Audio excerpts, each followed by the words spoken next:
Electric Cafe.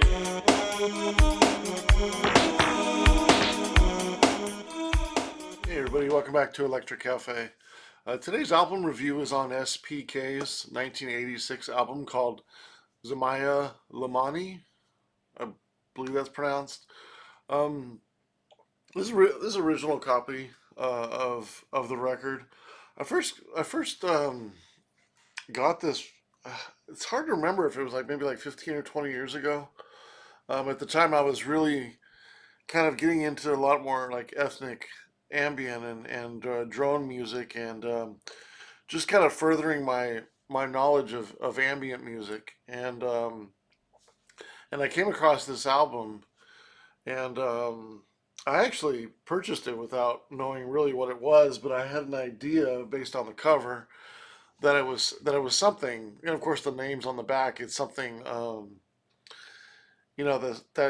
I was hoping would be like a timeless feel, and because of the imagery on the albums and things like that, and I couldn't have been more happy when I actually heard it because it was exactly what I was hoping to find by buying the artwork, and that's what's so exciting is when you buy music based on just the artwork and you take a chance on music. That's one of the most exciting things for me to do when purchasing music.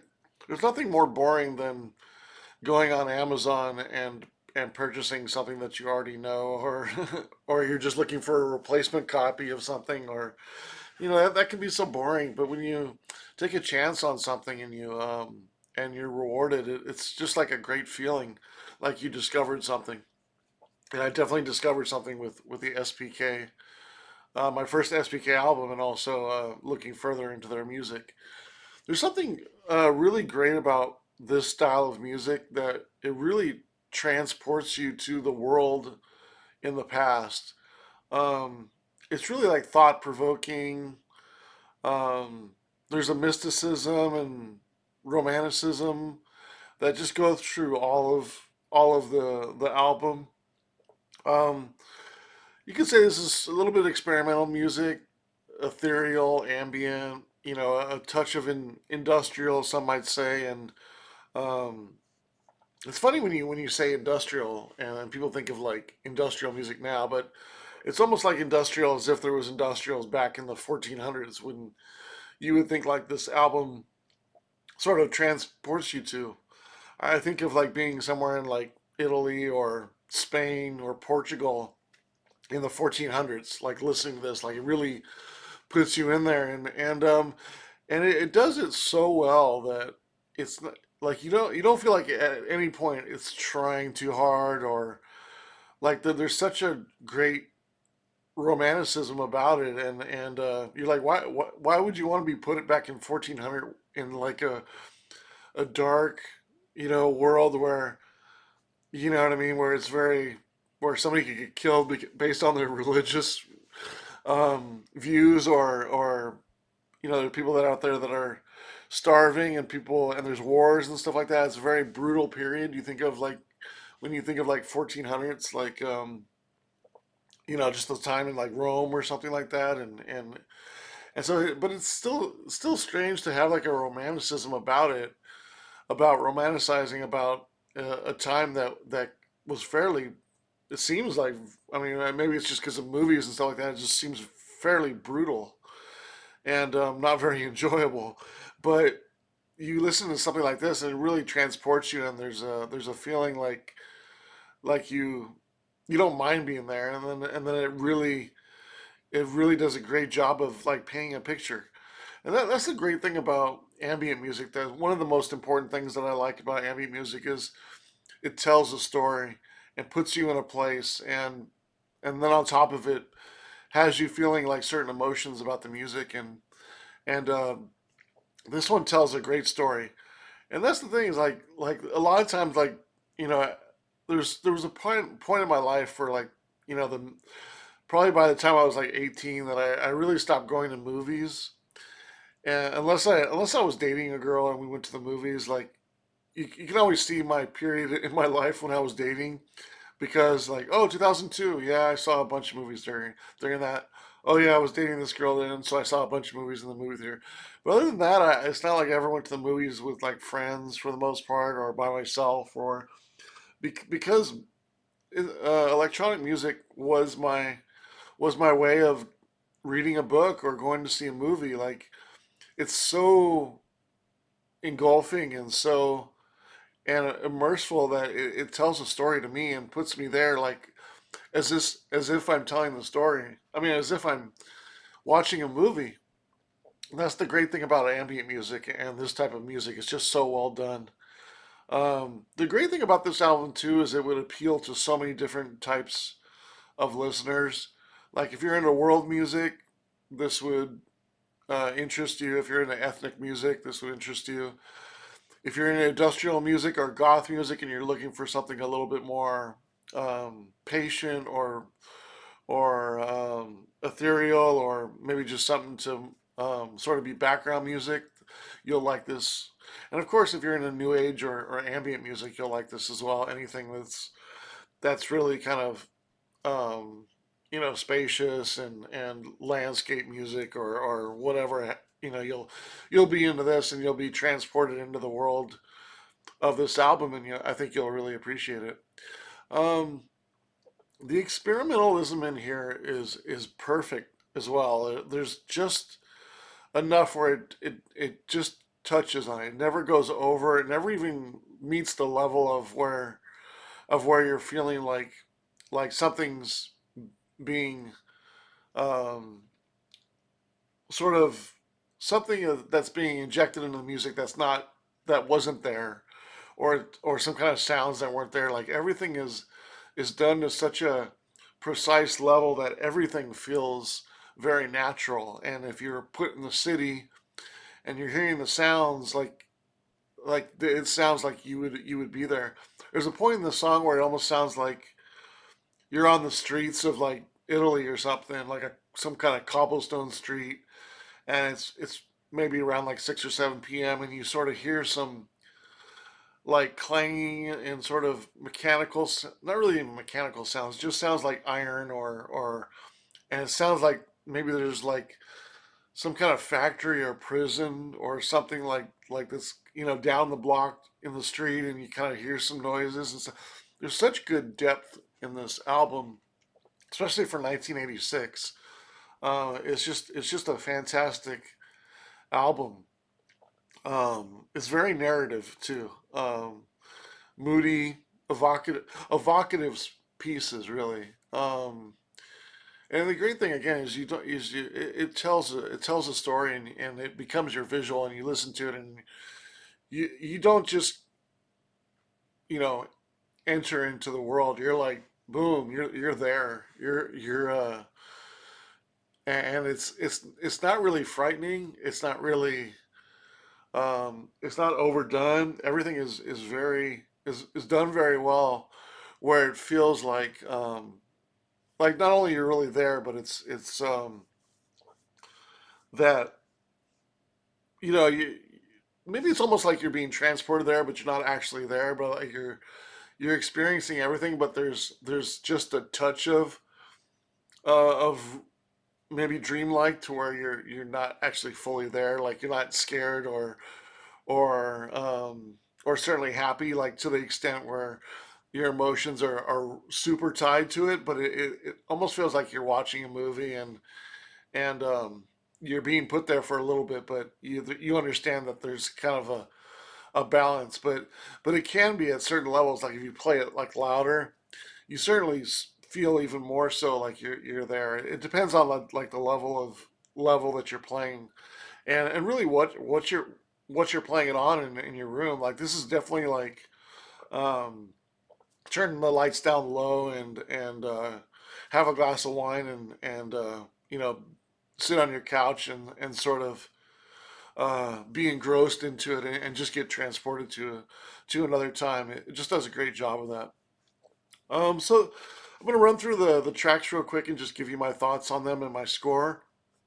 Um, I've there's one track that's sort of an intro, and I sort of combined it into the main track of it, which is track number 5. And so there's 8 tracks total. There really is nine, but one's the intro, so I just combined it with the other one. The first track is called Invocation. Kind of a more dramatic intro. Does a good job of putting you right into the mix right away. I give it a 7 out of 10 stars. Track two, Palms Crossed in Sorrow. This one's more musical. There's nature sounds in the background. Um, Again, it really takes you there. It gives you the feeling of sort of being in Africa, like around like a sunset, and sort of getting that feeling of like you're sort of in the city, but not really in the city, sort of outside. Um, in some sort of African country or something. Like there's some chanting on, but it's more African. There's some tribal sounds and stuff like that, which kind of is interesting because for the most part it sounds more Italian or maybe Spanish or. But this one's the only one that really sounds like different. The rest of them are make make me feel like it's more like those countries, but this one is kind of like African. So I don't know if it in that respect it fully goes with the rest of the album, but I don't think you really mind because it's done so well.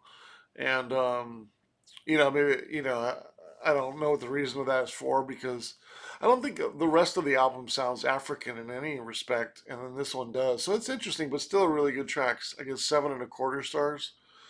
Um, then track three is my favorite, Romans in Mole. And the strange thing about this one is there's a piano in it, really a piano in it, which really confuses me, but it really kind of throws me for a loop because this is such a period sounding piece, and and there's really, as far as I remember, there's really no piano in the rest of the album, and I think there's some slight keyboards, but nothing to make you think like, oh, there's certainly some strings in there, but there's certainly like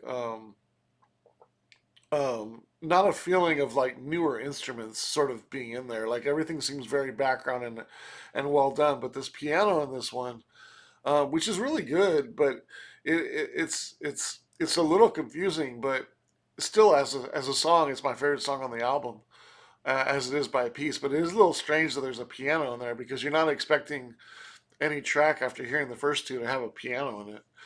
And there's some looped pieces that carry on in the background, and it kind of sounds.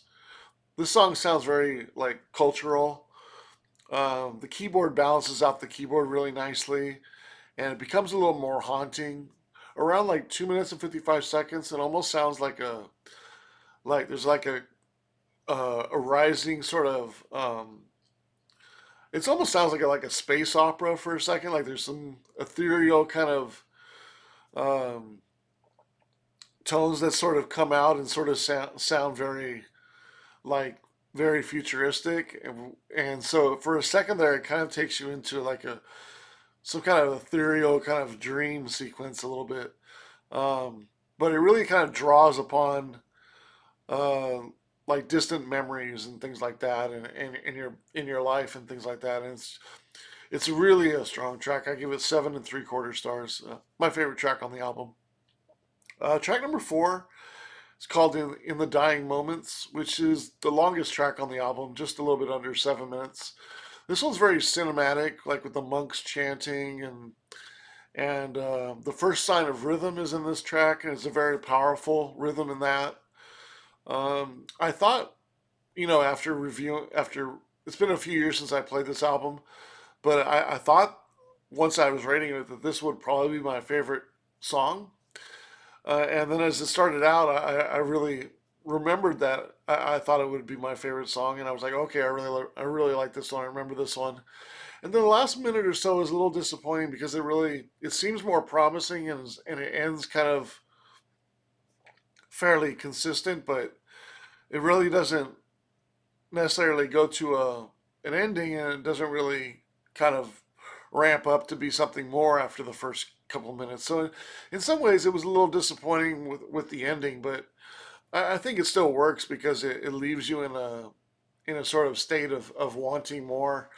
And but the way the album was, I just felt like, I mean, the way the song was and the way the album built up to it, I thought this track would be my favorite and one that would sort of take it to maybe a subliminal, but to a higher level in some respect. And that's just a small critique because I still gave it 7.25 stars. Really strong track. I just thought that it would be my favorite, but it just kind of lingers and it doesn't really kind of conclude or really kind of hit the moment that I hoped when I was rating the song. Um, then track five is called In Flagrante del Delicato Delic Delicto. Ugh, bad at pronouncing stuff like that. Um, this one's a little somber, a bit theatrical. I kind of combine these two in one rating. It's almost like the intro is almost like a montage in a movie scene, and then the main track comes in, has nice violin. There's some distant kind of iron sounds that are. This is kind of what I was talking about a little earlier. Like it feels like around the corner in the city, like there's some kind of like occasional clanging or iron sounds, and there's also like a background voice. It's like a haunting main voice as well. It sounds tragic, almost like something has happened, like somebody might have passed away, or it's it's a little bit somber. So there's a feeling of like something happened or something some or somebody got killed or something like that. Where there is kind of like a feeling of like something dramatic just happened in the town, and it's and everybody's kind of mourning that. It's very cool, very cinematic. I give it 7 stars. Track number six is called Elo Casa Metallica. This one is more oriental. It's got like a flute and a gamelan, and it's a little bit more meditative. There's drums that come in. There's a sound in there that almost sounds a little otherworldly, and then it becomes a little. It kind of ramps up and becomes a little dramatic, and then it sort of breaks and comes back to the more peaceful. Not a bad track. I give it 6 stars. It's a good track. But it's my least favorite on the album. Track number seven, Necropolis. This one has probably my favorite melody in the song. Probably the most straightforward. I give it 7.25 stars. And then the last track, The Garden of Earthly Delights. It's a good ending. It's a little short, just a little bit over 3 minutes, but it's a good ending. I give it 7 stars as well. I kind of hope that it would gone on a little bit longer and really developed the songs, the sounds on this particular track a little bit more. Um, Otherwise, we would have got a much higher score. But still, 7 stars. When I look at the overall album, 56.5 stars divided by 8 is just a little bit over a 7 with a 7.06. I gave it a couple extra points as well for a 73 out of 100. So it's right in the very good range. You'd be hard pressed to find an album from that I can think of in the 80s. I mean, you certainly think of like Dead Can Dance. I think of like Voice of I think of like some of the darker tribal stuff. Maybe like I don't know if I'd say Wicked Messenger or definitely not Adela. But there's some sort of Eastern sounding stuff like in the 80s, 90s, and 2000s that it reminds me of. But I don't think you'll find a better ethnic album that really is that paints a picture like this one does for 1986 when this album came out. It's even I would say it's even more um, because it almost I wouldn't say at all this album sounds classical, but it's done so well. It almost seems like a soundtrack that would have some classical music in there because it's so visual. It's such a visual album, and in some respects, I think it's even more successful than like something like Dead Can Dance for putting you in a place and taking you away from where you are and dropping you in some ancient world. Like it's definitely on the level of a lot of classic albums of new age of the 80s and late 70s that I can think of that are some of the best pieces of work of most successful pieces that do that. This is right up there, and I'd be curious to know if you've heard this album, what your thoughts are. I think it's a 73 out of 100, so definitely a very good album. Um, yeah, I'd be curious to know your opinions as well. Oh, it also sounds like Nurse with Wound and some like the non such label compilations. If you're familiar with those sort of ethnic and folk compilations in the 70s, those non such compilations, and also I've never heard somebody actually pronounce this, but if you know who I'm talking about, you know who I'm talking about. It's Oyuki Konjugate. I don't know how to pronounce his name. I've never heard anybody say it, but I have a lot of his 80s and 90s work, and this sounds a little bit like his as well. And he's a very highly regarded artist by myself. One of my favorite sort of uh, tribal ethnic drone, but also uses a lot of real instruments as well. Um, Really a fantastic listen. Check out this album. I think you'd be really surprised and play it with the lights off and you know get it'll do its job and take you there. I mean, you don't have to do too much, but definitely play it with the lights off and really it'll take you to another world. And I always appreciate that because it's always nice to escape to somewhere else and kind of have fun with that. All right, thanks for listening and watching.